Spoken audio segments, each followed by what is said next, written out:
ഹരിയേട്ടാ, ഹരിയേട്ടാ.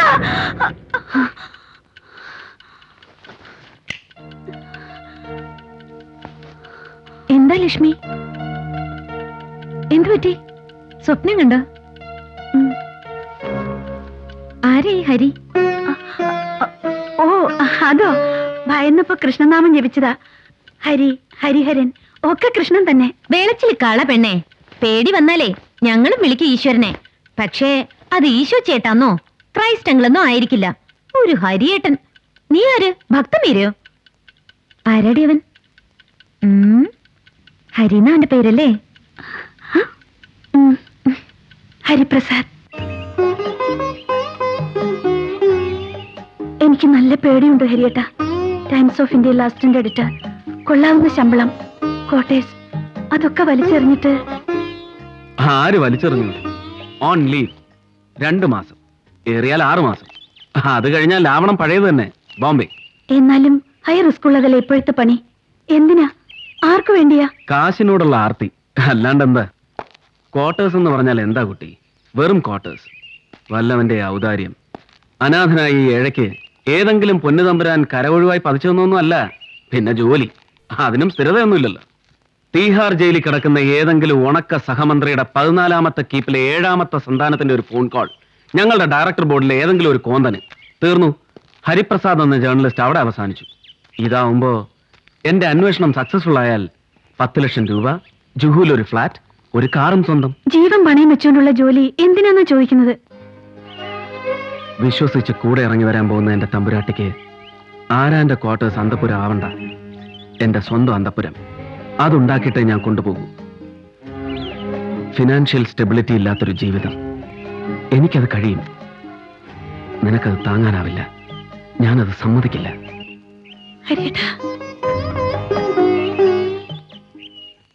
International റെപ്യൂട്ടേഷനുള്ള times of ഇന്ത്യയിലെ ലേഖകൻ സ്വന്തം കാമുകിയോട് പോലും തുറന്നു പറയാത്ത അജ്ഞാത ദൗത്യവുമായി കേരളത്തിലെത്തുക വിശ്വസിക്കാൻ കഴിഞ്ഞില്ല. ഓഫ് കോഴ്സ് ഇൻസെക്യൂറായ 4th എസ്റ്റേറ്റ് പ്രൊഫഷനെ കുറിച്ച് പറഞ്ഞ് ലക്ഷ്മി അയാൾ വിശ്വസിപ്പിച്ചെങ്കിലും എനിക്ക് സംശയം ബാക്കി. എന്താ അയാൾക്ക് അവിടെ ജോലി? താൻ ധരിക്കുന്നത് പോലെ അത്ര റിസ്ക് ഉള്ള പണിയൊന്നുമല്ല. പത്രപ്രവർത്തനം തന്നെ. പക്ഷെ റിപ്പോർട്ട് പോകുന്നത് പത്ര ഓഫീസിലേക്കല്ലെന്ന് മാത്രം. 4th എസ്റ്റേറ്റിന്റെ മാന്യത മുഴുവനും ഉണ്ട്. ന്യൂസ് മാത്രം മതി, വ്യൂസ് വേണ്ട. എന്താ ജോലി? Use your general knowledge. ഇന്ത്യക്ക് ഏറ്റവും അധികം വിദേശ നാണ്യം നേടിത്തരുന്ന സോഴ്സ് ഏതാണ്? കേരളത്തിന്റെ റബ്ബർ, ചുക്ക്, കുരുമുളക്, cashew, man power. May be. മണ്ണാങ്കട്ട. ഇതൊന്നുമല്ല. ഞാൻ പറയാം. പ്രധാനമന്ത്രിയും ഫൈനാൻസ് മിനിസ്റ്ററും ആഘോഷമായിട്ട് പറന്നു നടന്നിരക്കുമ്പോ സായിപ്പ് കൊടുക്കുന്ന പിച്ച, വേൾഡ് ബാങ്കിന്റെ loan. In a way you are right.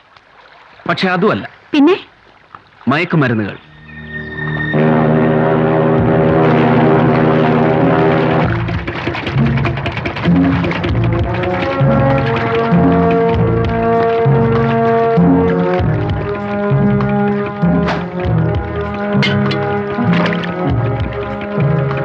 Narcotics, കഞ്ചാവ്, LSD, ബ്രൗൺ ഷുഗർ തുടങ്ങി പെഡോൺസ് എന്നറിയപ്പെടുന്ന സ്പേസ് ഏജ് ചരക്ക് വരെ ഉപയോഗിക്കുന്നവർ ആജീവനാന്തം അഡിക്ട്സ്. അഫ്ഗാനിസ്ഥാനിലും വഴിവിരിഞ്ഞ സോവിയറ്റ് യൂണിയനിലും എല്ലാം വിളയുന്ന കഞ്ചാവ്, മരിയുവാന തുടങ്ങിയ അസംസ്കൃത വസ്തുക്കൾ പാകിസ്ഥാനിലൂടെ ഇന്ത്യയിലെത്തുന്നു. പ്രോസസിംഗ് ഇവിടെയാണ്. Very advance chemical processing. Atom bomb ഉണ്ടാക്കിയ അമേരിക്കക്കാരന്റെ കയ്യിൽ പോലും ഇല്ലാത്ത ടോപ്പ് സീക്രട്ട് ടെക്നോളജി. വിശ്വസിക്കാൻ കഴിയുന്നില്ല. അതൊക്കെ പോട്ടെ. ഉണ്ടാക്കുന്ന ചരക്കുകളുടെ ഔട്ട്ലെറ്റ് ഏതാണെന്നറിയോ? എക്സ്പോർട്ട് സോൺ, കയറ്റുമതി മേഖല. It's not Bombay, not Calcutta and not even Bangladesh border. കേരളമാണ്. യെസ്, ആ ബ്ലഡി കേരള. ആരാ ഇതിന്റെയൊക്കെ പിന്നില്? എന്താ അവരുടെ ലക്ഷ്യം? അതറിഞ്ഞാൽ എന്റെ ജോലി കഴിഞ്ഞല്ലോ. കഴിഞ്ഞ വർഷം നടന്ന ഒരു ബോംബെ ഗാങ് വാർ ആണ് എന്നെ ഇവിടെ എത്തിച്ചത്. എന്റെ ബോസും സ്മഗ്ലർ തന്നെ. മയക്കുമരുന്നല്ല, സ്വർണത്തിലാണ് താല്പര്യം. ഹരിയേട്ടന്റെ ബോസ്? തൽക്കാലത്തെ ബോസ്. ഈ ജോലി എന്നെ ഏൽപ്പിച്ചവൻ. ജോലി എന്ന് തീരുന്നുവോ അതുവരെ ബോസ്. അത്ര തന്നെ. അയാളുടെ ഒരു പഴയ ശിങ്കടിയാണ് ഇപ്പോഴത്തെ നക്കോട്ടിക് കിങ്. പഴയ പക. എക്സ്പോർട്ട് ഡീറ്റെയിൽസ് ഒക്കെ ഞാൻ കൊടുത്താൽ പിന്നെ തമ്മിത്തല്ല അവര് തങ്ങളിലായിക്കോളും. നമുക്ക് സുഖം, സ്വസ്ഥം. എനിക്ക് ശരിക്കും പേടിയൊന്നുണ്ട് ഹരിയേട്ടാ. ഇത്രയും ഇൻവോൾവ് ആയ സ്ഥിതിക്ക് ഞാൻ പറഞ്ഞാലും ഇനി ഹരിയേട്ടൻ പിന്മാറില്ലെന്ന് എനിക്കറിയാം.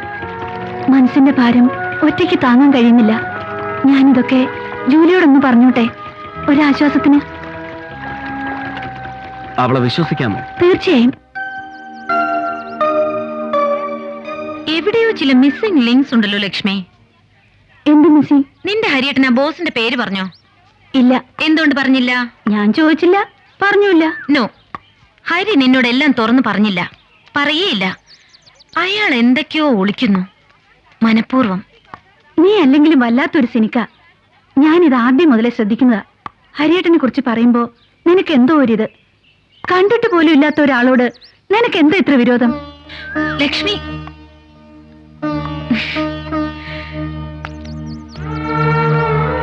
ലക്ഷ്മി എന്നോട് പിണങ്ങിയോ?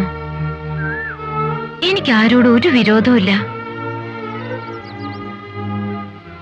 ഇഷ്ടമുണ്ട്, ഒരുപാട് ഇഷ്ടം, ഒരുപാട് നന്ദി, ഒരുപാട് കടപ്പാട്. അതൊക്കെ നിന്നോട് മാത്രം. അയ്യേ, എന്താ ഇത്? മദാമ്മക്കുട്ടി ചിണുങ്ങ? അതിരിക്കട്ടെ, ഹരിവർമ്മ തമ്പുരാന് അടിയൻ എപ്പോഴാ ഒന്ന് മുഖം കാണിക്ക? അത്രയ്ക്ക് രോമാഞ്ചൊന്നും വേണ്ട. നിനക്ക് ഒരു ലേശം കരിങ്കണ്ണുണ്ട്, കണ്ണുവെച്ചാളല്ലേ. അങ്ങേരാണെങ്കിൽ ബോംബെ പാർട്ടി. നിന്റെ ഈ ചെത്ത് സ്റ്റൈലും ഒക്കെ കണ്ട വേണ്ട വേണ്ട, നേരിട്ടൊരു മീറ്റിംഗ് വേണ്ട, ഫോട്ടോയിൽ ഒതുക്ക.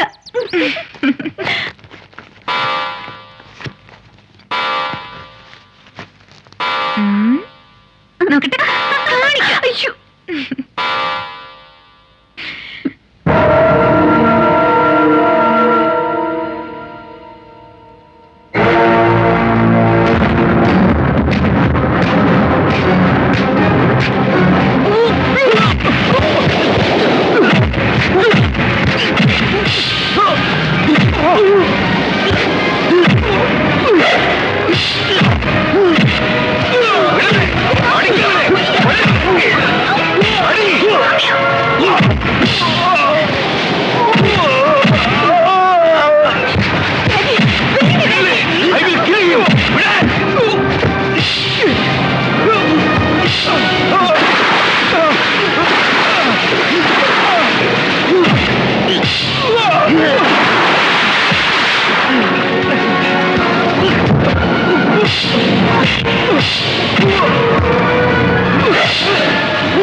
ഞാൻ ആ മനുഷ്യനെ കണ്ടിട്ടുണ്ട് സർ, ഹരിപ്രസാദിനെ. അയാൾ ഹരിപ്രസാദ് അല്ല സർ, സൂര്യയാണ്, സൂര്യ. അയാൾ അന്ന് കടൽ തീരത്ത് നിന്ന് വെല്ലുവിളിച്ചപ്പോൾ കയ്യിലൊരു ക്യാമറ ഉണ്ടായിരുന്നെങ്കിൽ ഞാൻ അയാളുടെ ഫോട്ടോഗ്രാഫ്സ് എടുക്കുമായിരുന്നു, കാണിക്കുമായിരുന്നു. അന്നത്തെ കടപ്പുറത്തെ അടിപിടിക്ക് ശേഷം KK നായരും സൂര്യയും തമ്മിലുള്ള ഗ്യാങ് വാർ സ്ട്രോങ് ആയി എന്ന് ഞാൻ അറിഞ്ഞു. അയാളുടെ ഗോഡൌണുകൾ ഒന്നും സേഫ് അല്ലാതായി. മനസ്സില്ലാ മനസ്സോടെയാണെങ്കിലും എന്റെ വീടൊരു ഗോഡൌൺ ആക്കേണ്ടി വന്നു ഡാഡിക്ക്. ഞാനും മമ്മി എതിർത്തതാ, പക്ഷേ KK നായരെ വിലക്കാൻ ഡാഡിക്ക് ഭയം. ഞാൻ ഇതെല്ലാം ലക്ഷ്മിയോട് പറഞ്ഞു. ആ പൊട്ടിപ്പെണ്ണ് ഇതൊക്കെ ഹരിപ്രസാദിനോട് പറഞ്ഞു എന്ന് ഉറപ്പ്.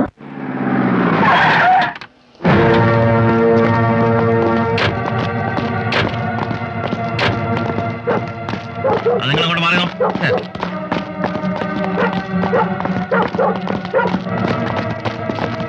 വില്യംസ് എവിടെ? എന്താ, എന്തിനാ? അയ്യോ, പോലീസോ? എനിക്കറിയില്ലേ സാർ.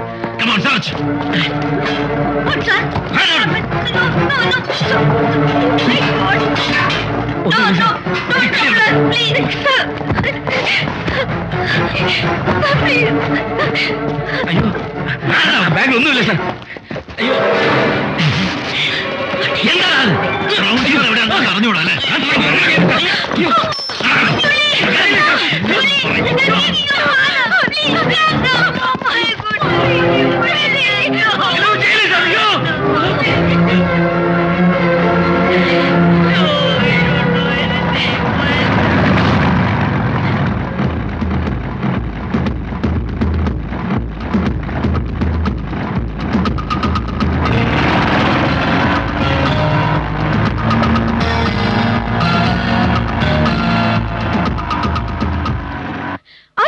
100%.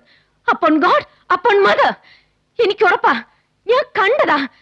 അത് അയാളായിരുന്നു, നിന്റെ ഹരിയേട്ടൻ. ജൂലി പതുക്കെ, നീ ആരെയോ കണ്ടു എന്നുള്ളത് സത്യം. അപ്പോഴത്തെ ഒരു വല്ലാത്ത മൂഡില്, അതും ബോട്ടില്, നീ കണ്ടത് ഹരിയേട്ടൻ തന്നെയാണെന്ന് എന്താ ഉറപ്പ്? ഈ നിൽക്കുന്ന നീ തന്നെയാണെന്ന് എന്താ ഉറപ്പ്?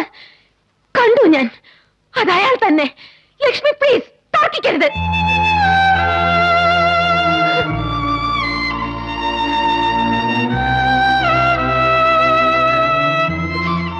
ജൂലി, അതൊക്കെ പോട്ടെ. വില്യങ്ങളി ലോക്കപ്പിൽ, മാഗി ആന്റി ആണെങ്കിൽ കരഞ്ഞു തളർന്ന് വീട്ടിൽ.